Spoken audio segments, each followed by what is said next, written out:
Welcome to a brief overview of the World Economic Forum, or WEF for short.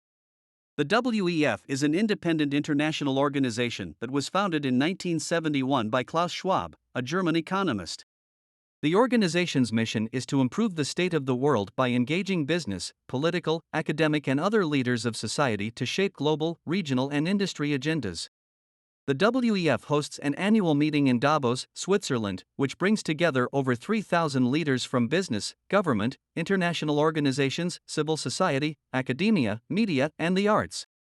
The meeting is an opportunity for these leaders to discuss and address the most pressing global issues facing our world today.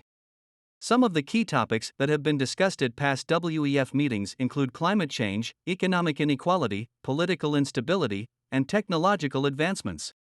In addition to the annual meeting, the WEF also hosts regional meetings throughout the year and conducts research and advocacy on a variety of global issues. The WEF is funded by its 1,000 member companies, which are made up of some of the world's largest corporations, as well as other organizations such as foundations, endowments, and universities. Critics of the WEF argue that the organization is too closely tied to corporate interests, and that its solutions to global issues may not always benefit the most marginalized members of society. However, supporters of the WEF argue that the organization plays a vital role in fostering dialogue and cooperation among leaders from different sectors and regions, and that its work is important for addressing the complex challenges facing our world today.